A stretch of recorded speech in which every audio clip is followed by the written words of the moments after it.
shut it time.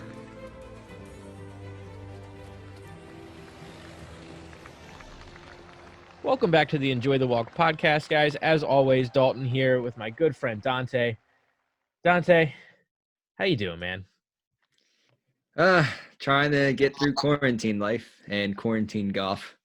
Had a little hiccup the past couple of days, but managed. Had to take a step back, realize we're all in this together, and just been trying to find my way to keep occupied. There's no doubt about that. Occupied and busy is the best way to get through a day when you're stuck at home. Just getting better at putting every day, putting on my ruler.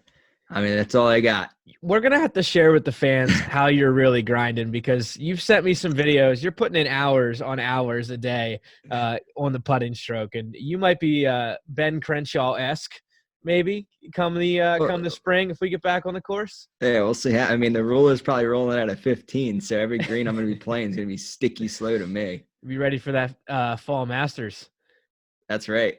I love it. I love it. Well, what better way to, kind of talk about other ways to practice indoors or inside than bring on someone, a true pro in the game that's, dealt with all kinds of indoor setups, whether it's in a ballroom, in a rooftop setting. This guy that we're bringing on next has pretty much done it all when setting up indoor facilities. So happy to bring on Jeff Wibben with Golf Pro Delivered. Jeff, how's it going, man? Thanks for joining us. Yeah, thank you so much. Yeah, I appreciate you guys having me on the show. It's going great, and I think if we're ever going to do a golf podcast, I mean, this is probably one of the craziest times we could do one. There's so much chaos and cool stuff we could talk about, so appreciate it. For sure. Yeah, I mean, before we got on the show, and you've got it set up there behind you for those people watching on YouTube, you've got the OptiShot set up, and then, we've talked about as well, Dante, just so many different options when you look at different setups, whether it's OptiShot or TrackMan or Foresight or SkyTrack, and there's just so many options for people to still swing the sticks indoors. I'm excited to get into that a little later and see, truly how all these setups come together. Oh, yeah. I'll tell you what, man. During this time is where the creativity really shines for every individual, because especially if you're a golfer. I mean, let's face it, every golf geek, every golf nerd, every golf fanatic out there that can't golf, that's on. I know some states are golf is still essential. Which is, kudos to them. But to those that are in the states, in certain states that, you cannot even play, they're finding ways to still swing the club and still get after it to get better, because let's face it, once this all turns around, I want to be able to step on the course and know that when I hit that first tee shot, that full real swing with a real ball on a real course, I know what's happening. So yeah. I talked to someone today, shout out to Clea Armstrong. We were chatting about just golf in general, and she made a comment that I think is so true. Golfers might be one of the most passionate fan bases, passionate amateur, players in the game, because you're seeing it tried and true. I mean, how people that aren't even true golfers are picking up the sticks and trying to learn trick shots during this quarantine. Mm-hmm. So golf has kind of become the front and center sport, I feel like, in these, down times, and it's exciting to see. But Jeff, I'd love to get into a little bit, the pre-indoor setup, the pre-Golf Pro Delivered. What brought you to this point? And, first off, how did you get started in the game? Yeah, and by the way, I love how you guys talk back and forth. There's so many funny things I would want to say based on that. What you have to set good expectation for your first shot. I'm thinking first shot after all this quarantine is probably going straight in the woods. But that's you just sent some nightmares down people's spines. They're like, come on, Jeff, I've been working so hard. Wait, what's the there's zero expectation. There's a meme out there that says, my first shot's going to be or it says, after quarantine, I'm taking my first shot, and then I'm taking my provisional. Yeah. So exactly. That's what I'm talking about. Zero expectations going back. You can't lose. That's great. Yeah, but good stuff. So, so you were asking about what was it like before GPD? Yeah. Yeah. Just kind of how'd you get in the game? I feel like everyone, we talk to and what we love to do here is just get the backstory. Like, what brought you to the game of golf and how did you, find such a love for it to make it your profession? Yeah, so I started with like one foot in pretty much. So when I was a kid, I was a big baseball player. And my dad would take us once or twice a year to this small upstate New York golf resort called Sunny Hill. And they had you know, this awesome 2 sets of 9 holes, and they had par fours that were like 200 yards or like 240 yards. So when you're a kid, it's like the ultimate scoring ground. It's so much fun. You can actually reach the par threes in one shot. It's a blast. And so I didn't have clubs. Like I wasn't like a country club kid. So golf wasn't really a thing we could necessarily afford to do as a family. So I would go once or twice a year out with my dad. We'd rent these like hickory wooden crappy clubs you'd find in like a garbage can. That was literally like what I grew up playing with. And we'd go there, and I didn't know what the heck we were doing. My dad was a terrible golfer. So he didn't know what to teach me. We just kind of like went out, and I looked back on pictures recently and I saw what we were wearing. And I was like, how did they let us on the golf course? We were wearing like t-shirts and like cargo pants and cargo shorts and but like none of it looked like golf. We workout clothes half the time, but that's where I really fell in love with the game. I was like, this is so cool. And then fast forward to like actually sort of getting into golf. I was a pitcher and I wanted to play college baseball. I got to high school, and in 9th grade, I blew out my shoulder. I needed surgery. So I needed shoulder and elbow surgery if I wanted to keep playing. And the surgeon that I saw was a huge golfer. And he's like, Jeff, he's like, you're 100 and nothing, you're 5 foot nothing. If you get this surgery, you're probably going to look like this for the rest of your life. Like, you're just going to look all like messed up. He's like, I'll tell you what, he's like, I'll consider the surgery if you try golf.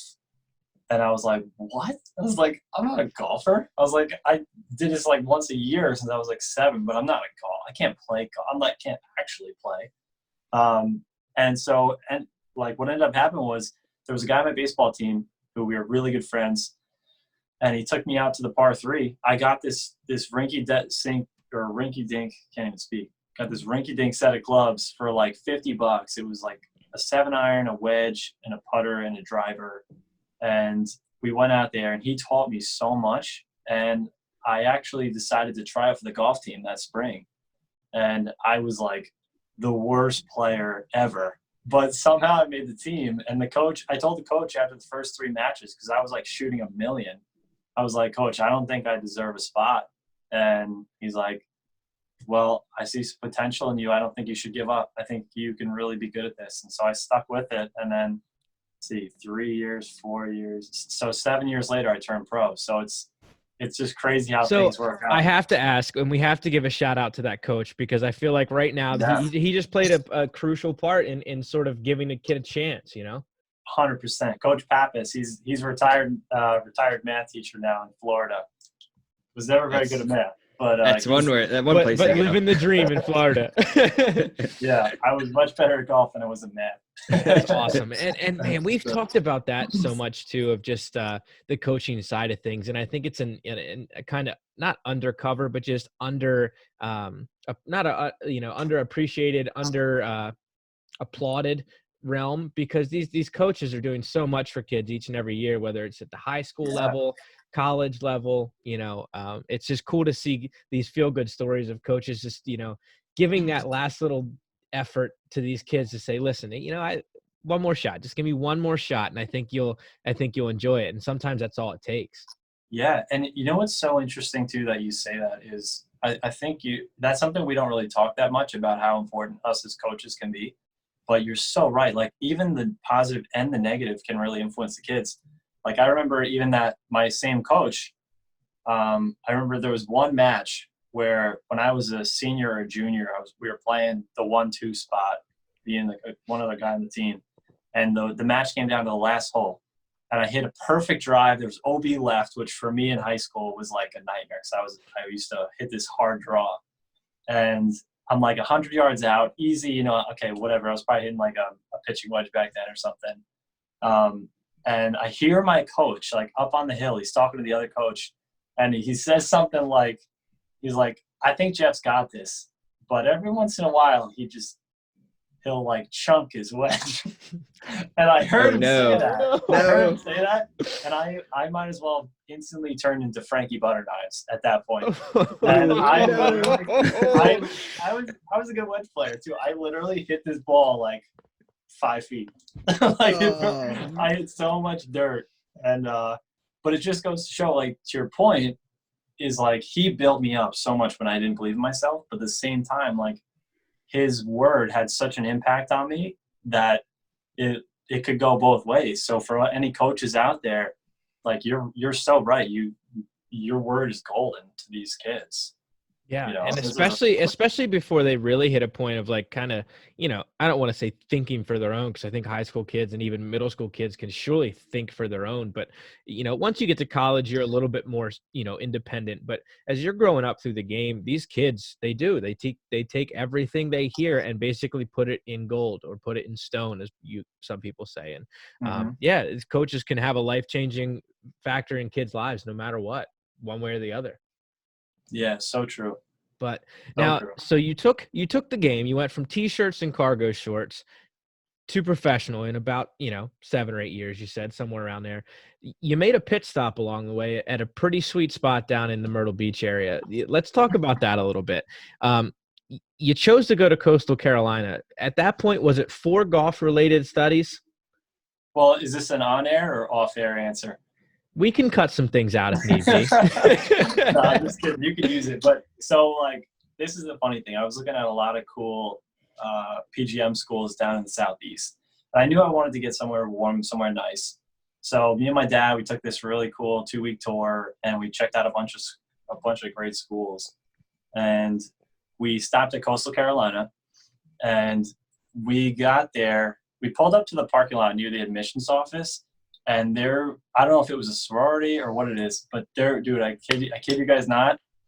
Do you know where this is going? There were literally 30 like beautiful, blonde, tall, athletic-looking ladies that just walked right by. And I looked at my dad, and I was like, Dad, we found our school. Yeah, my friend went to Coastal as well, and he Dalton and I go into a school in Scranton, Pennsylvania. I mean, it's pretty much gloomy the entire time we were there. It ain't no Coastal Carolina. It ain't no Coastal Carolina. And my friend went to Coastal Carolina, and he goes, dude, you need to come down here. You need to come down here. And he would send me pictures. He goes, yeah, I'm just on the beach right now after class. And I was like, oh my goodness. And I mean, I'm fortunate, and I'm blessed that I stayed at Marywood, and was blessed with the people that and the connections that I've made, and was able to play lacrosse. But all he did was he would just market it up, and the same thing what you just told me. He told us is that the same exact thing. Is, dude, you need to get down here.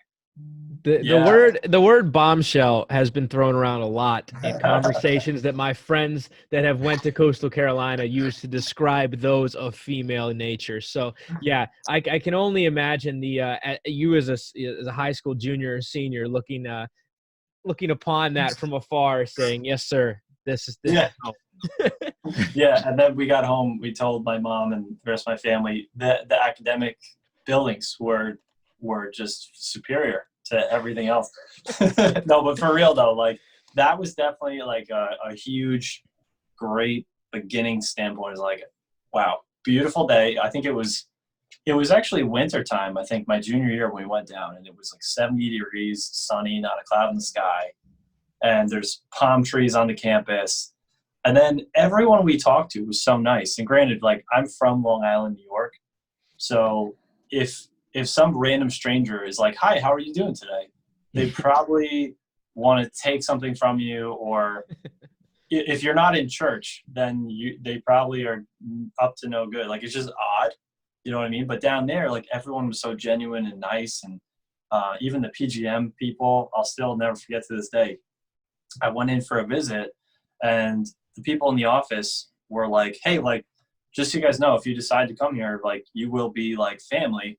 You'll have our cell phone numbers. Like, we'll check in with you, make sure you're good. And they told us stories, and they had a couple like alumni that were there, and a couple current students. And they just kind of did it right. There's golf course in there. There's a million reasons. We could literally talk Yeah, about this I for mean, like and 4 that's the hours, thing. but There's something they say about Southern hospitality, and aside from the beautiful women, and of course the academic buildings just being far superior, there right. Coastal Carolina is known as kind of the mecca and the far superior PGM program as well. What did that kind of look like for you in the years you spent there, and how did that set you up? Were you into any phenomenal internships during your time there, and post Coastal too? Did you get into any really beautiful places like world-renowned resorts that post graduation? So the internship, or I should before the internship, the PGM program was awesome. The directors were really good, a lot of real world experience. For example, the director now is Will Mann. He used to be the president of the PGA of America. You have Paige Cribb. She's the president of the Carolinas section. You have Gil Fagan down there. He's so well connected with all the other universities, and those guys can make one phone call and they can get you an interview. And that was what they stressed, especially talking about internships. They never made this false perception of like, oh, we're Coastal Carolina, we'll get you a job, or like it'll be easy. They always made sure you knew you're going to work for it, but they're like, we'll open the door. You got to walk through it, and you got to, not be an idiot. You got to like really try to do this as best you can and represent the school well. So we all knew that we had to carry that badge. But yeah, so it was kind of funny because, like I said, I didn't really grow up in the golf world. So admittedly, like it's so funny. It's like a different lifetime to me now looking back. My freshman year internship, I went to Newport Country Club in Rhode Island, one of the nicest private clubs in the Northeast. Brad Faxon's a member there. Like the Campbell Soup family is like, that's where these guys go. And if you've ever been up there, it's like there's castles after castles. It's like it's gorgeous up You've there. been up there, I was Dante? gonna It say is amazing. It's world class in every single way. Especially when you go to like, when you're, or what is it, the jazz? Did you ever go to the jazz festival up there? I didn't go to the jazz festival, Oh, but I know man. there's like so much cool cultural stuff. Just right on the water, all these yachts just start coming in, and Yeah, big boating area. It's insane. Yeah, it is, and it's like an Irish drinking town. It's so much fun. But here I was, this like the most experience I had on working at a golf facility at that point was really just like washing golf carts and teaching junior camp in the summertime, but at a public course that was very much more like a lot more casual. So I had no conception of what it was like for caddies to be around or how to treat private club members. So that was like the biggest wake-up call and the most humbling experience I've ever gone through in my life.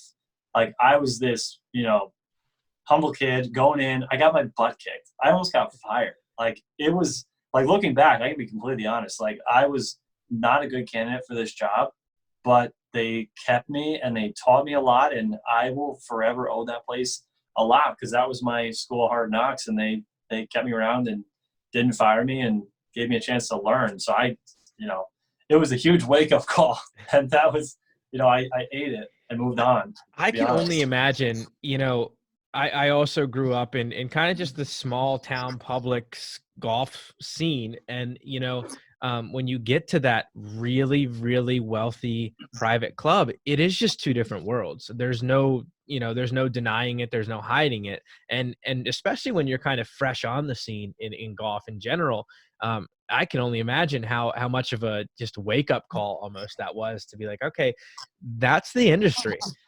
Mm-hmm. Yeah. And what's crazy too, talk about like the wake up call.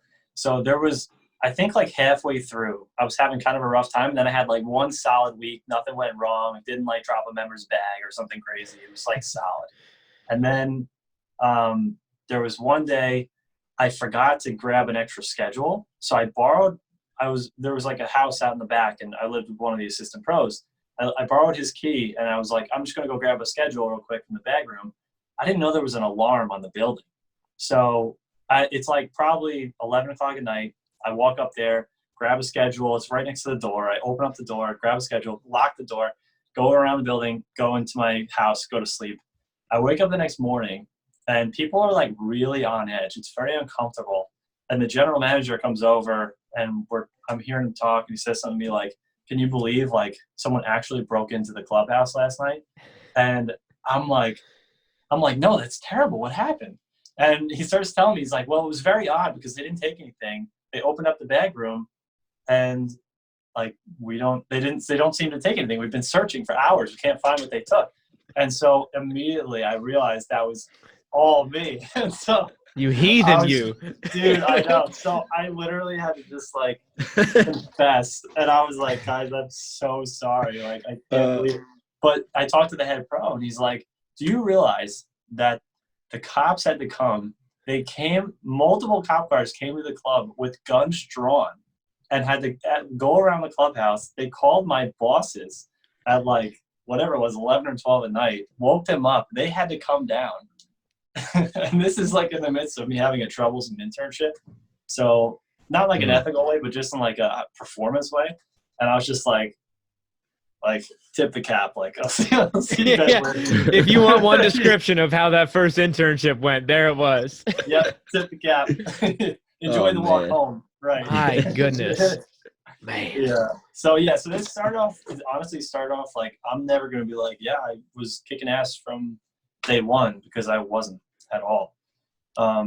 And then, do you guys want me to just roll through? Like, I mean, I'll be shorter on the other ones. There's a lot to say in the honesty of just being like, hey, like, I know I kind of sucked, like, starting off. Like, it wasn't my thing going on. Like, because there's so many people I feel like that can relate to that, you know, in the golf industry, outside of the golf industry, that when they first give something to go that they think is the passion of theirs, and you know, probably because they just have never done it before, suck.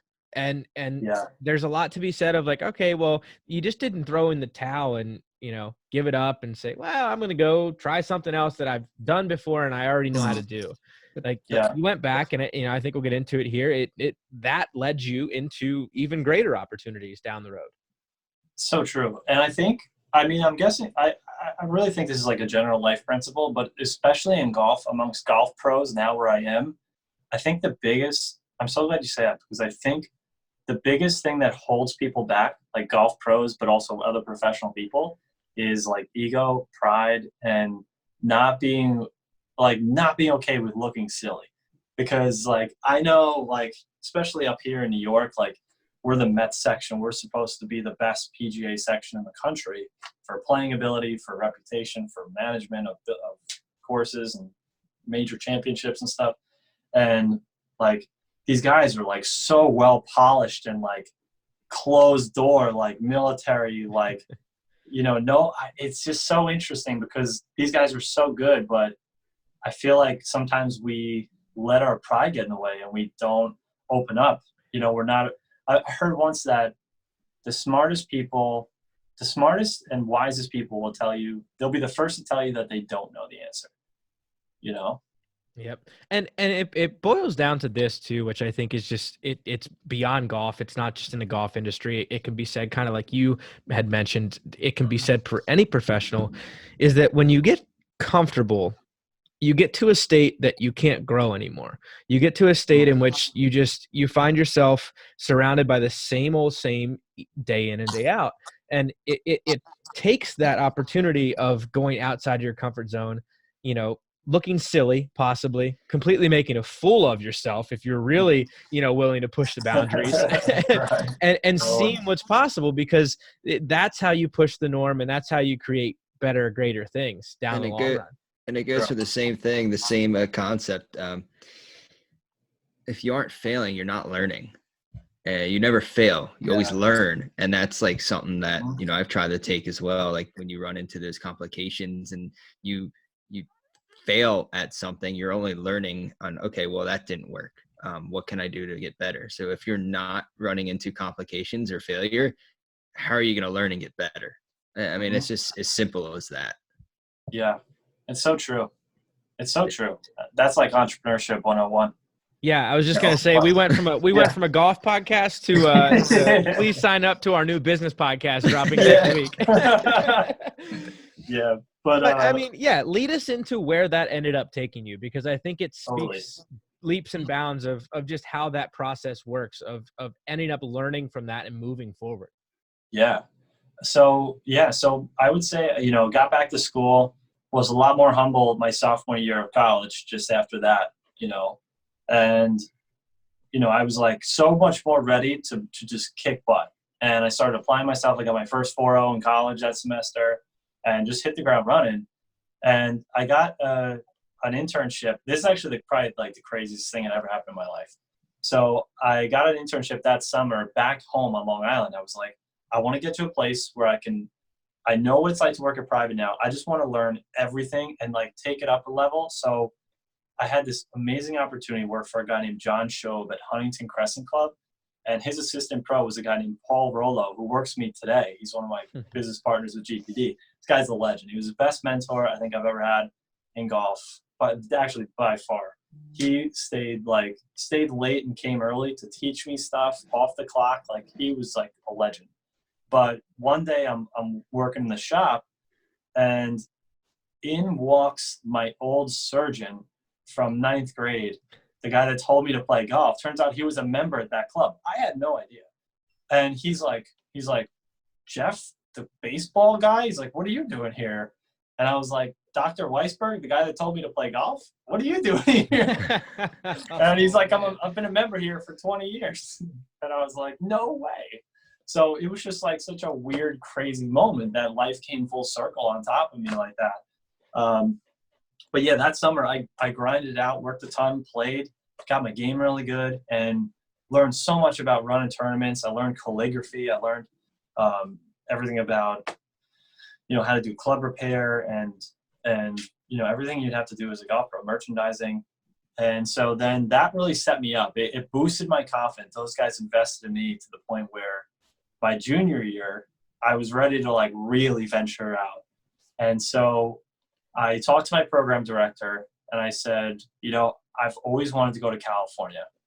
And I was like, do you have any opportunities for me to, check out anything in California? So I'm on winter break, and he calls me back and he's like, hey, I know you said you were really open-minded. I found a golf course in California that would be willing to consider you for an interview if we send your resume in. But keep in mind, you said you're open-minded. It's kind of a junky place. So he's like setting me up for this. You know where this is going. And I was like, all right, yeah, just tell me already. Like, what is it? He's like, it's a place called Spyglass Hill. And I was like, get out of here. Get like, out. no, Yeah. It's not. Like, where is it really? Is it like some knockoff place? Like, it's not, it's like a driving range. Like, what is this? But it really was. And I remember getting the interview, and eventually they offered me a job. And it was the most unbelievable thing to go out to California and it was a 7-month internship. I did 3.5 months at Spy. And then after 3.5 months, you switch, and then you go to Pebble Beach. So this was like the pivotal moment of my life, because 1 week into my internship at Pebble Beach, now I know the resort, I knew through Spyglass, but now you're at Pebble. So I'm like so pumped to be here. And the crazy thing was, the head pro calls me into his office. I love this guy to this day. His name's Chuck Dunbar. I'll forever love this man. And he's like, Jeff, he's like, I got some bad news. And I was like, oh no, what's happening? He's like, I don't know you that well, but I can tell you, you're doing a good job so far. So this has nothing to do with, your performance. He's like, but we have a couple interns that are graduating, and we want to hire them on full time. But if we do, we have to move someone out. And you're the only one you're like the least tenured person here. So we want to make the move, but we wanted to talk to you first and see if that was okay with you. And I was like, well, you might as well just like take my soul and throw it into the Pacific Ocean. Because I want to be here more than anything. At least walk me off the like pier behind 7 Green, right? Yeah, I know. Let me jump into the sharks right there. Oh, but so it's huge dagger, right? But here's the thing. I remember when I first got there was this guy named Fletch. And if you went to Coastal Carolina, you knew Fletch. He was a few years older than me, Coastal grad. And he was a full-time assistant at Pebble Beach at the time. And I remember him telling me, he's like, Jeff, because I was like, how did you get a job here? Like, how did you get a real job here? And he's like, Jeff, I can't explain this. He's like, but the way this place works is everyone gets at least one shot to prove themselves, and it's usually not the way you would think it'll go. He's like, I can't really tell you more than that, but when that time comes, make sure you recognize it and take advantage of it. And so, and he told me his story, which in 10 seconds was, he was supposed to, when he was doing his internship, he was supposed to guard Tiger Woods' tent during a U.S. Open. No pressure. And, yeah, no pressure. Exactly. No pressure. And yeah, exactly. And the boss told him, he's like, yeah, I think he was supposed to, he started like 8 a.m. and they never like called him and told him to leave. So he stayed there like through the night from like 8 a.m. and they found him like basically the next day. And they're like, wait, you've been here the whole time? He's like, yeah. He's like, you told me to guard the tent. So they're like, this kid is the most dedicated guy on the planet. So, but anyway, so that's Fletch, but he's a legend. And when he told me that, I had this flashback, and I'm sitting in the head pro's office, and I'm like, this is my moment. Unexpected, but like, so I was like, Chuck, I want to be here more than anything. Like, I would do anything to be here. And I've been looking forward to this for such a long time. But I was like, if the best way that I can help you guys is to leave and not be part of the team, if that's how I help you, I'll do it. I don't want to, but I will, you know? And he said, we appreciate that. Thank you very much. You can excuse yourself. And so I walked out of the office. I went down to get lunch, and I was like, I want to cry. I just want to cry and die and whatever. But that's like getting to heaven and then God saying, you know what, just not right now. Yeah, just later. That's what it looks like. But now you got to go back the other way. Right.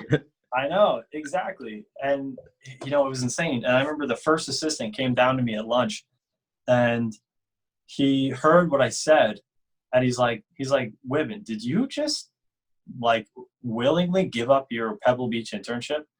And I was like, yeah, man. He said he really needed the spot. And he's like, that's never happened before.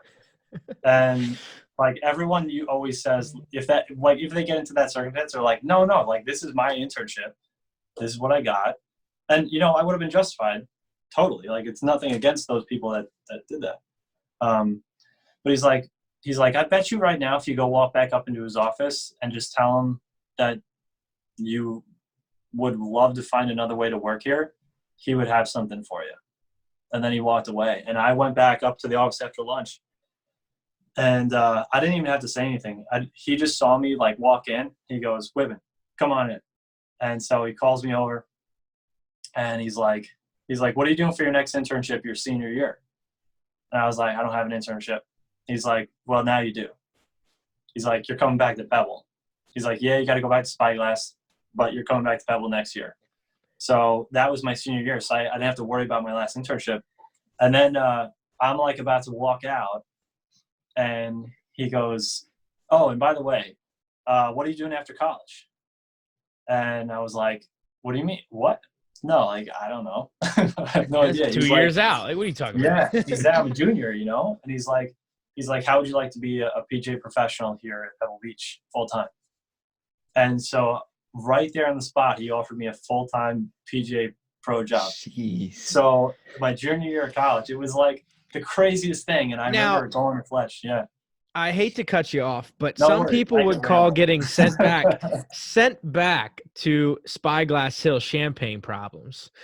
That's a great point. I mean, let's be honest. Hey, we're sending you back to Spyglass. What a goat track Spyglass Hill may be. I know. That's awesome though. What a story. And that's cool. That's cool to hear, because there's always that one time that you hear somebody tell you you're going to know your moment, whether, you just got to slow down enough to recognize it. And it's so cool that was your moment and that it ended up paying off for the long run. So you got to spend not only your senior year, but then your first year or two outside of college at Pebble. How the hell was that? Yeah, dude, it's the wildest place. Have you guys actually been out there in person before? So I have. No. My dad and I went out. It was my college graduation gift. So I was actually out there. I don't know what year you graduated, but I was out there in I was 13. 2017. Okay. Yeah, I wouldn't have been there at 17. Just missed you. Yeah, just mentioned. Uh-huh. But we played Pebble and we played Spyglass. And yeah, man, what a magical time out there. That place is just unlike any other golf course in the world. I know. It's so true. And one thing that we got asked a lot was like, how can you possibly justify a $500 round of golf?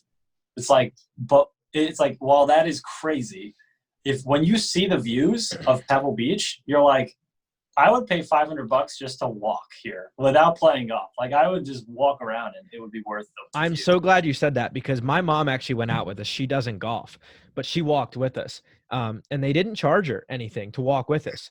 Wow. She was just like a spectator or whatever with us. And she said the same thing. She said, you know what? Like, she's like, she didn't truly understand it. She knew golf, but she didn't truly understand why the hell we just paid $500 a person to go play 18 holes. And then about after 8, we were walking from 8 to 9 and she goes, I get it. She's like, I get it now. And it was crazy for her to say that to us because it was like, she hasn't hit a shot all day. And she got it. Yeah, it really is true. And the place is so magical for the views, for the history. I mean, you see cool statues and U.S. Open plaques. And even when you're playing the course, you look down and you can see the old U.S. Open tee boxes where the guys played. And but it's so cool because you never know who you're going to walk into at any given point. Like, on one of my birthdays, I turn around and Jerry Rice was coming up to the tee, and I got to meet Jerry Rice. Like, while we're talking about the Rices, unrelated, Condoleezza Rice, she would come every once in a while. I got to meet her, sweetest woman on earth. She's amazing. Got to meet George Bush Jr., and this was a crazy story. So I was working the driving range one day, and this was during my internship. And all of a sudden, these like 3 black armored SUVs roll up to the range. Keep in mind, I knew nothing about what was about to happen. This is all like news to me. And these guys get out of the car wearing all black, and a couple of them have assault rifles, like straight up Call of Duty. Like, it's crazy. And so I was like, this is it. This is where I go. Signing off from Pebble Beach. Yeah, you don't want to mess with government when they show up because. Dude, so yeah, and so literally one guy comes up, he like walks straight up to me because I'm the only one working there. He's like, "Are you in charge here?" I was like, "Maybe." What do you consider in charge? Yeah, I was like, "I think you're in charge more." But yeah, I'm just literally like cleaning golf balls, like. This guy's asking me, it's funny, but he's like, Mr. He's like, the president is about to come onto the driving range. We wanted to secure the area. He's like, I need to know where the exit and entry points are around the driving range. And I was just like, what an interesting day. Like, but stuff like that would happen where a foreign prince would come and he would have his entourage, or like every celebrity under the sun would go there. So you never know. And like, I remember one day Arnold Palmer walked into the golf shop. Like, stuff like that, was just incredible. Jim Nantz got married on the 7th tee box at Pebble Beach, and Arnold Palmer came into the pro shop to ask somebody for a ride out. And everyone wanted to. My buddy Caleb got to drive him. He's the luckiest bastard to this day. I was going to say, what a legendary drive that had to have been. Oh, I know. But yeah, so it's just such an incredible place. And I think one of the things that makes it so unique is that in the golf operation itself, there's so many different operations. There's thousands of employees. And just the golf shop staff alone, there was like 35 of us. And they had like 13 full-time PGA professionals working. So even doing like tasks that you wouldn't consider, I don't want to say this in a way that sounds like anyone's above anything, because we weren't, but doing like your normal routines, like being a starter on the first tee, or checking people in, as they're first arriving, or, grabbing rental bags. It was all done by PGA professionals. So it was run like clockwork with super professional communication and staffing, and you could rely on people. Everyone was like so A-class from around the country coming into work here. And it just ran like clockwork, Yeah, So it's a and cool that's what's spot. so cool. That was what was so cool about it too. You just mentioned like it was all from around the world. Like, you came from South Carolina at Coastal, and Yeah. like the caddy I had at the time, he was from Scotland, like straight out of Scotland, best Scottish accent ever. And Yeah. it speaks to like people flock to Pebble Beach to not only play there but to work there too and to make a living there. So it's awesome to hear that you've been able to have a piece of that within your life and to cherish that forever, I'm sure. Yeah, absolutely, man. I still have all like a ton of pictures. I have a flag that everybody signed for me when I was out there. I got a hole-in-one when I was out there, not on Pebble, but on Del Monte, one of the courses they have. If you were So just about to humble brag a hole in no, one on Pebble, no, that would have been sick. I that's know. still awesome. Yeah, thanks, man. So, Yeah, but man. yeah. So So in total, I was there for I did 10 months of internships, and I did about a year and a half as a full-time pro before leaving. awesome. Now, from leaving, did you come directly back to the East Coast? Did you come right back to New York? Yeah, I went straight back to New York, and ultimately, it's a resort, so people aren't really teaching golf. The pros, it was just way more operational. So I maybe gave like 5 lessons a year. I would do some corporate clinics and stuff, but I was like, I'm a golf pro. I want to do more of the golf pro thing. And I remember what the private country club pro was like. So much teaching, so much tournaments. I loved it. And yeah, so I came back to New York. Actually met a girl out there that she was from Pebble Beach, but she was going to St. John's, which is on Long Island. So we met up at a Brad Paisley country concert. Long story short, that definitely influenced me going back. But, if we're being real. But I got a great job offer, and I was able to be a teaching assistant at a place called Wheatley Hills on Long Island, which it's known for having like some of the best greens on all Long Island. Really good spot, great membership. They have I think 120 players that are all like mid single digits. So like it's known to be a players club. And I remember my like 4th week there, I went out and I played with the members. I didn't play that much golf there. I shot a 76, and one of the members comes up to me after, and he's like, so we'll never take lessons from you, right? And I was like, why? Like, are you messing with me, or like, what are you? And he's like, well, why would we take lessons from a guy we can beat? And I was like, that was the most savage comment I've ever heard. I was like, first of all, I did beat you. Second of all, let's go again. Like, let's put some money down. Tee it up again. I know. So I went from like super, super nice and friendly South Carolina to like California, which is basically the same. Everyone's just like chilled out, smoking everything and just having a good time. You come back to New York and it was like a wake-up call home. It's savage. It's no place like New York. That's what they say, right? No place like home, exactly. Now, how did that lead? We talked about really early on in the show, you running Golf Pro Delivered and kind of it being your baby right now. How did all of this from Coastal Carolina to Rhode Island to Pebble Beach and the experiences out at Spyglass to coming back and getting your balls busted by New Yorkers, how did that all come into fruition to really say, you know what, I think I want to do my own thing and get into Golf Pro Delivered and start my own process? Yeah, so it's kind of an interesting story. I would say it starts with my dad. My dad, when I was 7 years old, taught me what it was like to be an entrepreneur, because when I was 7, I wanted a remote control car, but we couldn't afford it. So he's like, I'll teach you how to make the money for it. And so he took me around to all the local businesses around our town, and he said, go talk to the owner and see if you can do the recycling for them. And then we'll pick it up once a week and we'll bring it in. So I saved up enough money. So I always had that like knack in the back of my head of like, it would be cool to own my own thing and run my own hustle.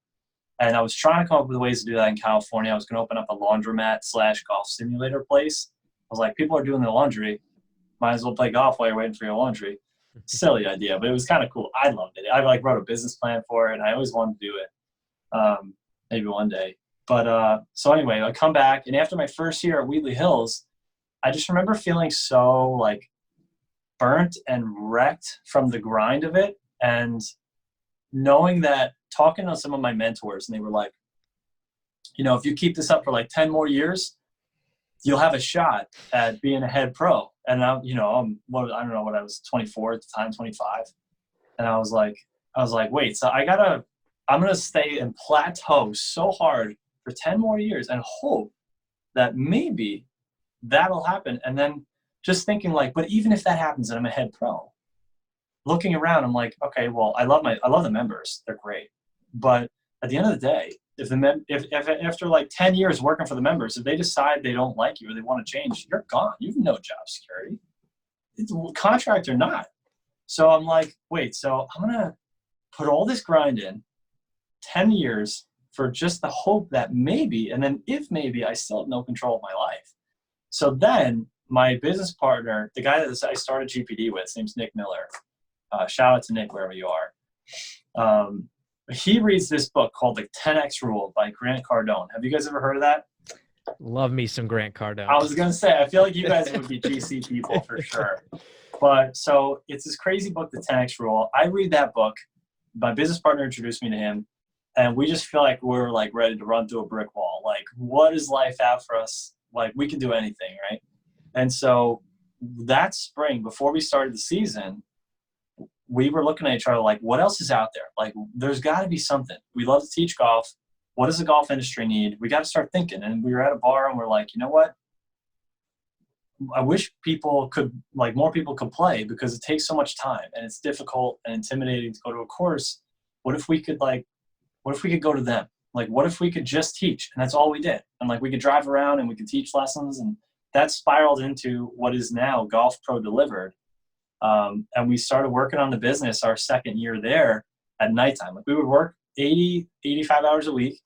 And then at nighttime, we would literally just work on a business plan and putting together how to do this. So that's like right where it started. I could literally talk forever about this, but I'll stop myself there before I go on the longest run ever. But that's like really where it started from. I love the ingenuity because there's so many opportunities always within any given industry. But I think definitely, especially recently, the golf industry, because we're starting to see a turn, I think, and especially with people really jumping on the bandwagon of Top Golfs. I think the time aspect is kind of what you talked about. And I don't even think it's that, more or less. We just talked to Matt Gianelli yesterday and he was talking about, how it's less a time and more an experience thing.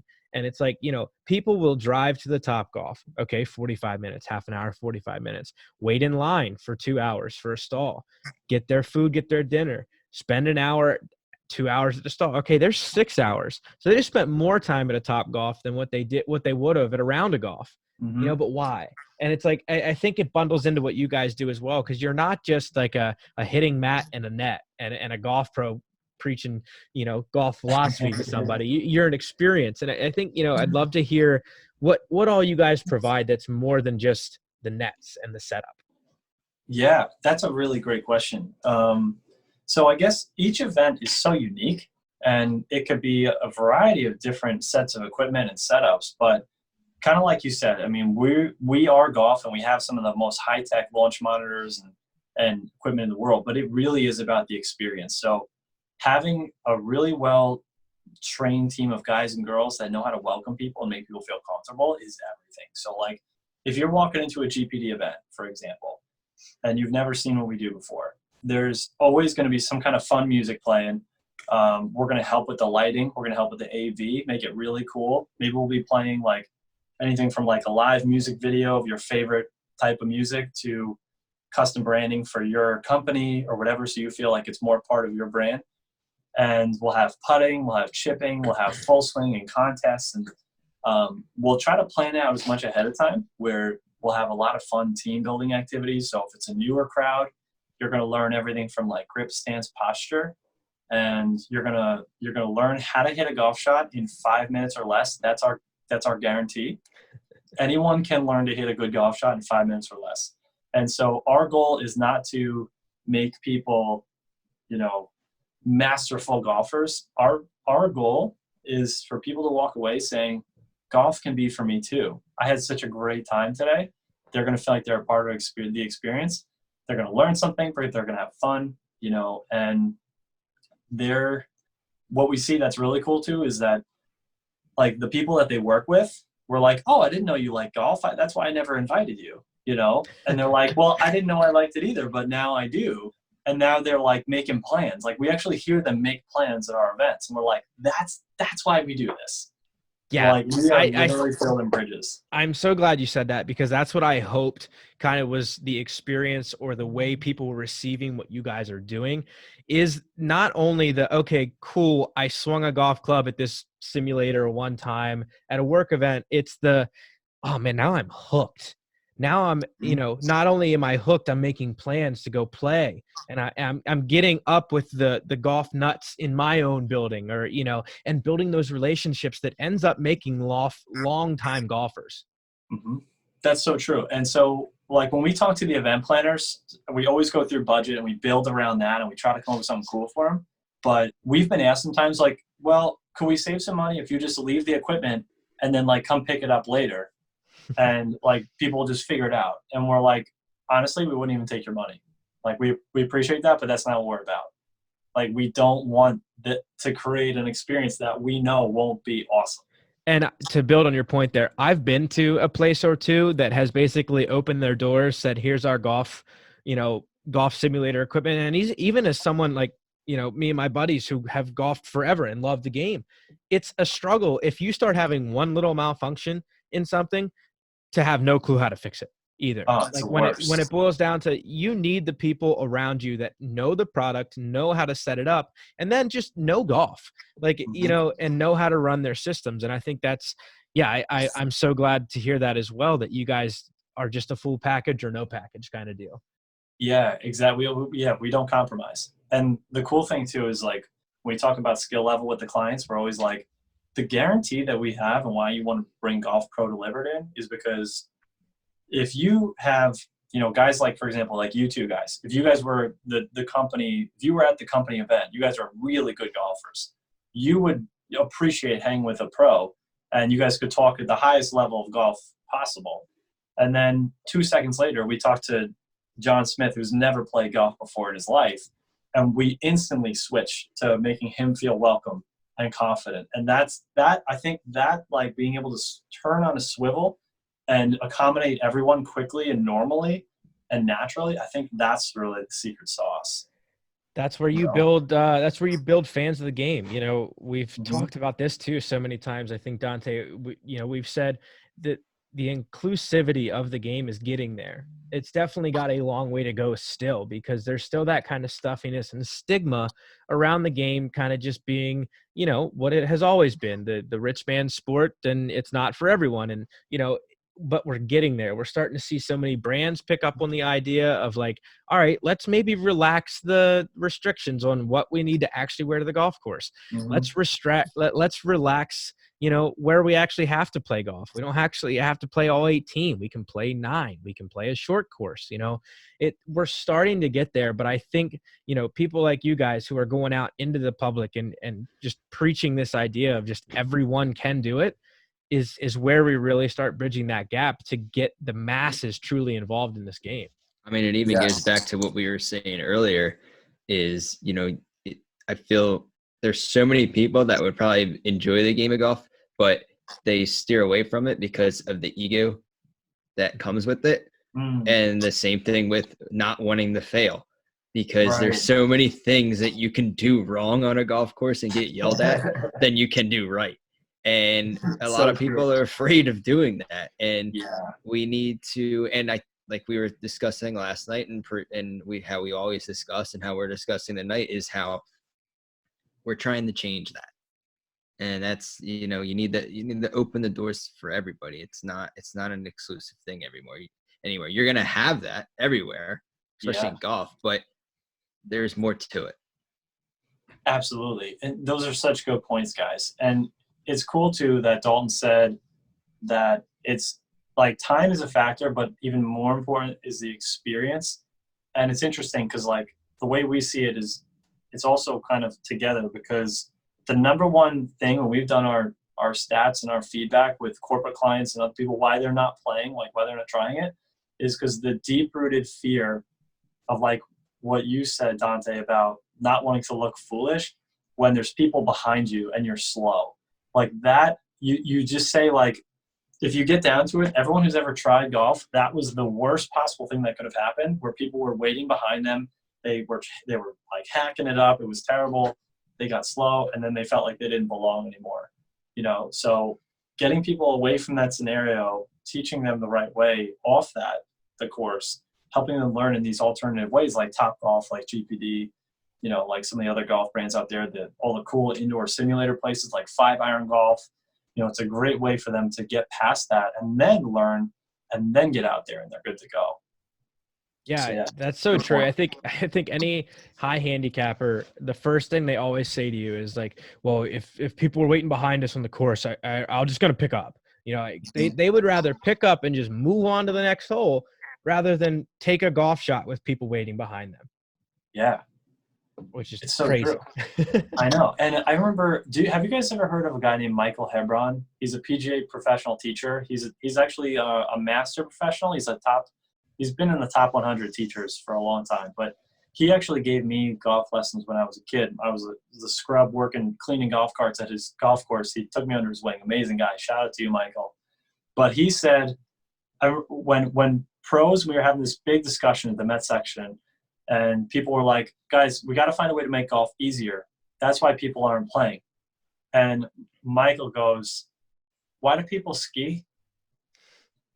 And that's all he said. And like the crowd goes silent. He's like, do you guys understand how much harder skiing is than golf? He's like, if you've never skied before, it's fast. It's incredibly dangerous. There's plenty of people you could bump into. You're freezing cold.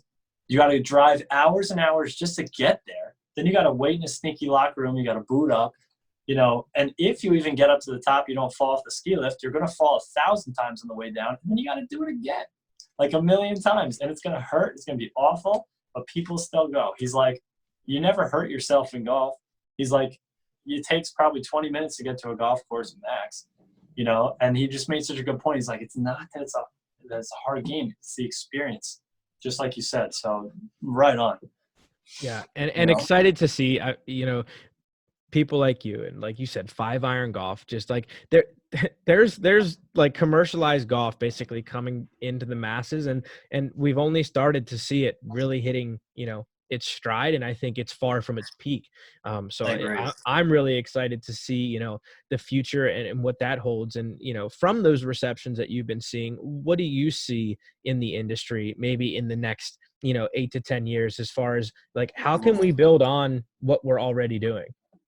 That's such a good question. So I think we need to look at the esports world as a really good comparison. And, you look all around the world, especially in Asia, and they're filling stadiums with thousands and thousands of people watching people play video games, and they're selling out. And, right now, like some of the companies, if not all the major ones, but like, for example, OptiShot, we talked about them before, About Golf, TrackMan, with the E6 software, you can go and you can play competitions with people around the world.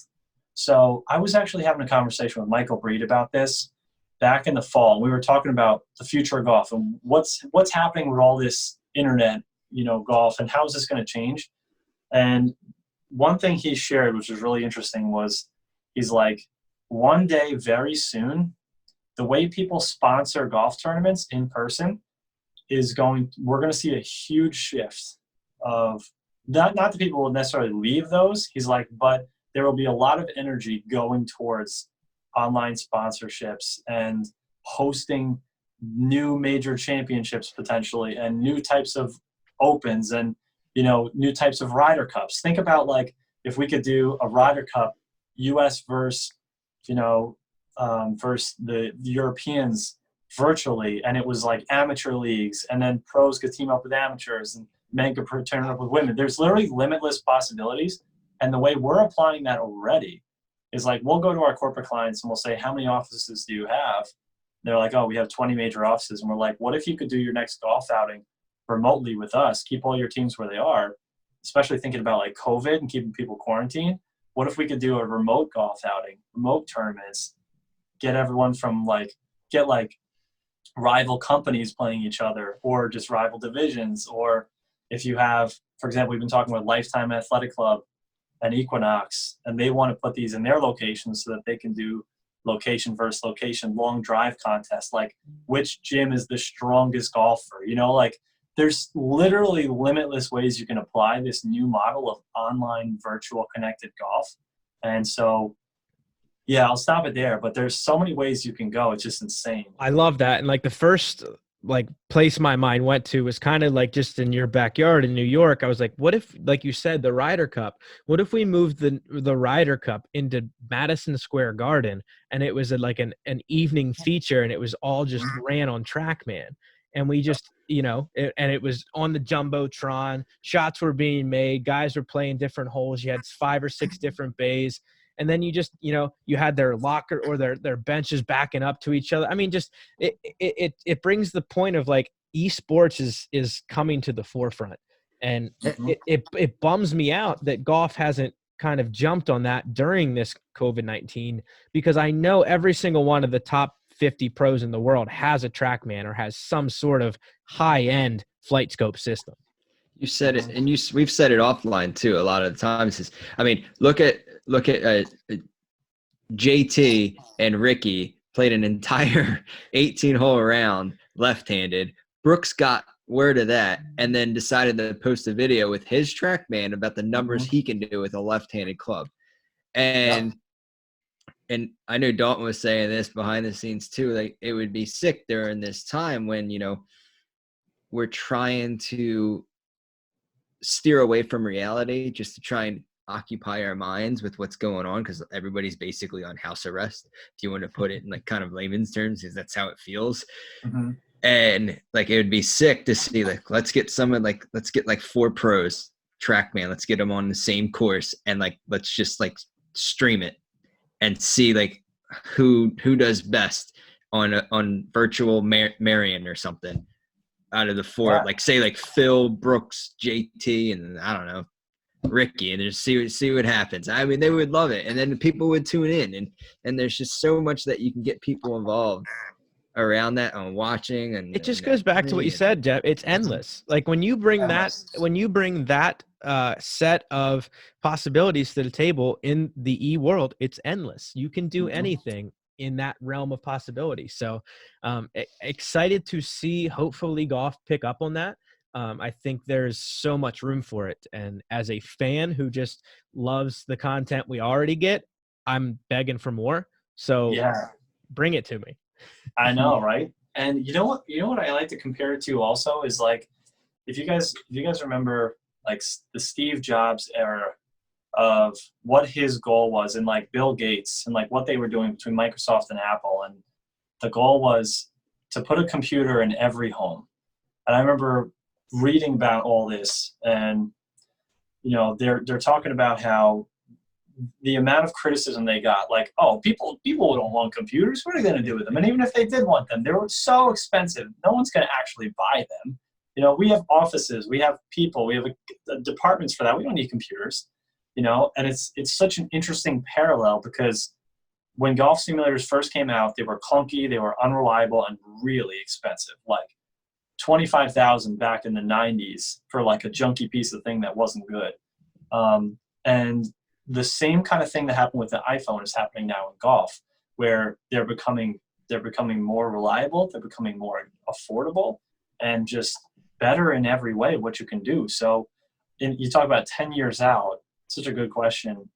I think we're going to see it'll be like the computer in every home scenario, where it'll be so affordable, so reasonable, so reliable, and so connected that you'd be crazy not to have it. And I think the one thing too is, it's going to become like the cell phone. It's not even like the computer to like, you know how you used to never, like way back, this is for some of our older listeners, and some people, probably the younger listeners, won't know what the hell I'm talking about. The old dial phones where it was the circle dial, you had to put your finger in a number and turn it for it to dial the number.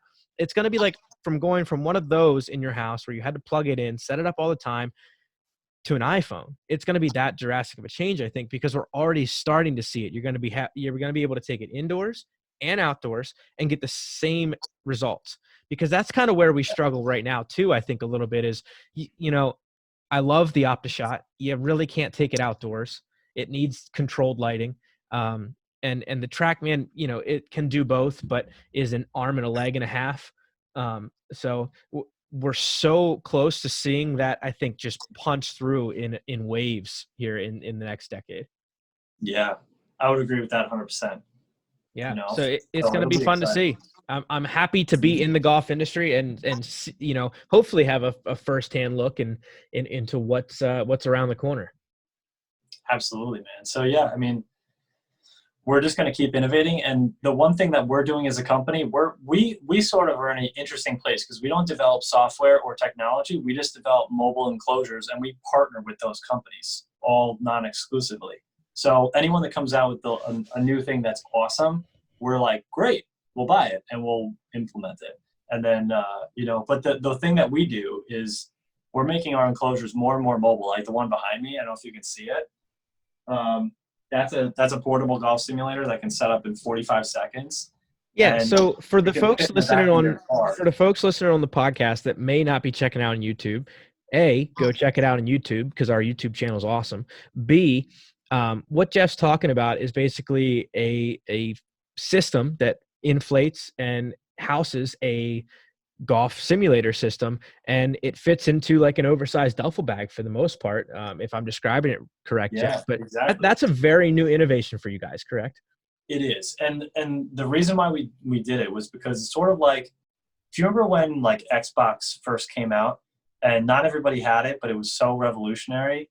And if you wanted to go over to your friend's house, you could just bring the Xbox over. So what we're hoping is that, and we've sort of seen this already by what our customers are asking for.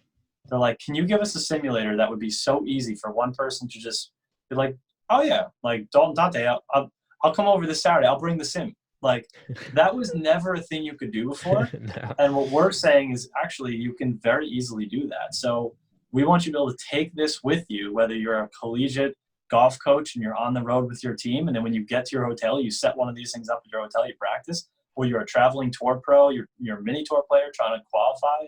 You want a mobile place to practice, or you're a pro, you want to teach at people's homes like we do.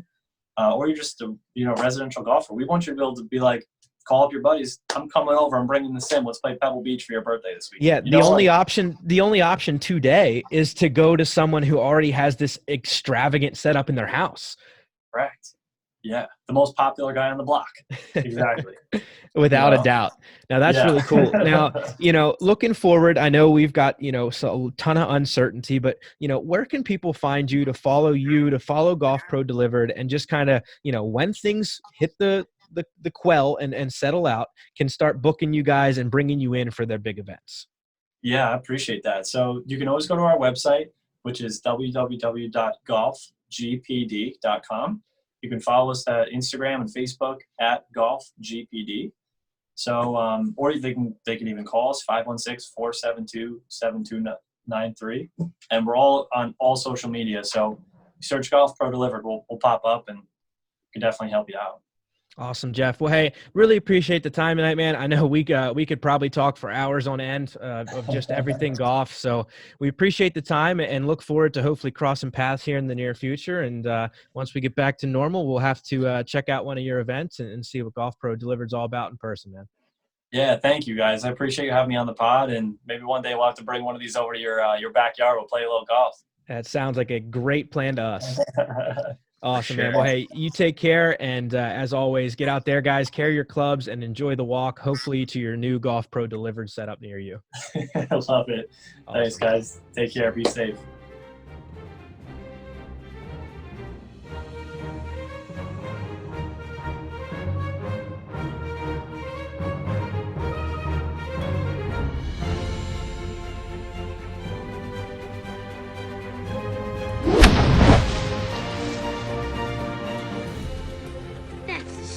One shot at a time.